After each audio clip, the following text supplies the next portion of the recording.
दोस्तों, welcome to Uttarakhand GK centre. आज हम करने वाले हैं उत्तराखंड PPSC या UKPSC के लिए टेस्ट सीरीज़ का पार्ट 7, जिसमें मिलेंगे आपको टोटल 20 क्वेश्चन। तो चलिए शुरू करते हैं।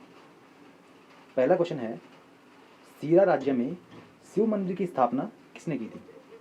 तो स्थापना करने वाले थे रुद्रचंद। क्यों की थी? थल विजय के फलस्वरूप में की थी।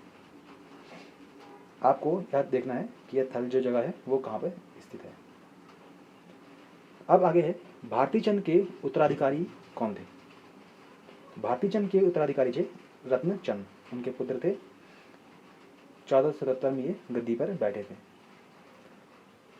भारती चंद के एक दूसरे पुत्र भी थे जिनका नाम था सुजान कंवर।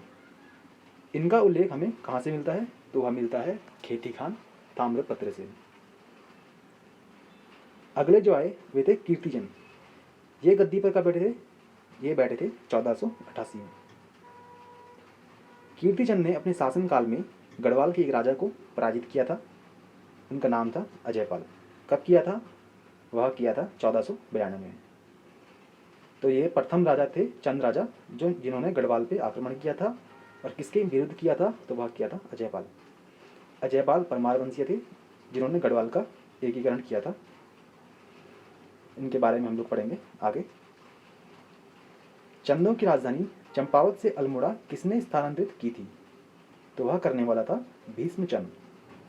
कहीं कहीं पर आपको बालो कल्याण चंद का नाम भी देखने को मिलेगा, क्योंकि भीष्मचंद ने निर्णय लिया था कि राजधानी को हम चंपावत से अल्मोड़ा लेकर के जाएंगे, लेकिन इससे पहले उनकी मृत्यु हो गई थी और यह अधूरा कार्य उनके पुत्र बालो कल्याण चंद ने किया था 1563 में। तो अल्मोड़ा के खगमरा किले का निर्माण किसने करवाया था? भीष्मचंद ने। अल्मोड़ा में लाल मंडी किले का निर्माण किसने करवाया था? वह करवाया था बालो कल्याण चंद ने। अगला क्वेश्चन है, ख्वाज खां को चंद राज्य में शरण देने वाला शासक कौन था? तो वह भी था बालो कल्याण चंद। और इनसे संबंधित अगला क्वेश्चन है, मणकोट राज्य को चंद शासन में मिलाने वाले शासक कौन थे? तो ये थे बालो कल्याण चंद। तो इतने फैक्ट बालो कल्याण चंद के बारे में देखेंगे। राजधानी से संबंधित क्वेश्चन का भी आपका डाउट क्लियर हो गया होगा। अगला है, स्मृति कौंथुक जो ग्रंथ है उसमें किस राजा को प्रजा हितैषी बताया गया है? तो वह बताया गया है बालो कल्याण चंद को। और इस स्मृति कौंथुक ग्रंथ के लेखक कौन है? तो वे हैं लेखक अनंत देव। ये महाराष्ट्र से संबंधित है।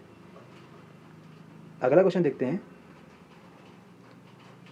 रुद्रचंद का कार्यकाल कब से कब तक रहा था?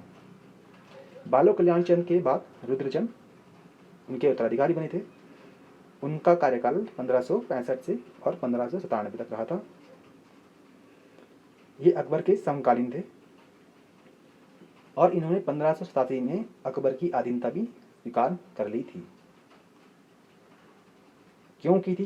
क्योंकि रुद्रचंद के शासनकाल में जो है तराई पर हुसैन खान ने कब्जा कर लिया था और इससे लड़ने के लिए इन्होंने अकबर से सहायता मांगी थी और 1587 में इन्होंने अधीनता भी स्वीकार कर ली थी। इस प्रकार से अकबर ने इन्हें सहायता दी थी हुसैन खान को यहाँ से भगाने के लिए। जब तराई पर इन्होंने कब्जा कर दिया रुद्रचंद ने, तो कौन से नगर की स्थापना की थी? रुद्रपुर नगर की स्थापना इन्होंने की थी रुद्रचंद ने।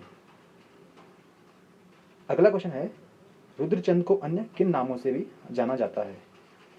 इन्हें जाना जाता है 84 माल परगना और जमींदार।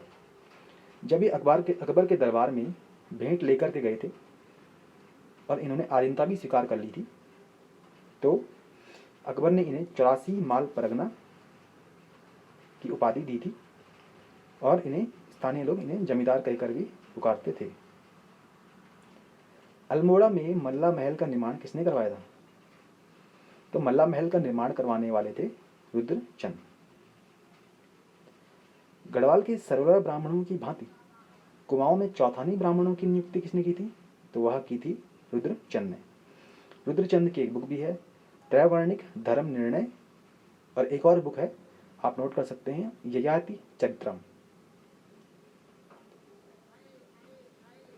अगला क्वेश्चन है, रुद्रचंद के समय घरों में कार्य करने वालों को क्या कहा जाता था?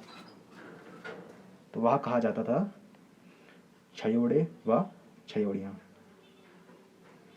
अगला क्वेश्चन देखेंगे, कैनी खस का क्या कार्य होता था?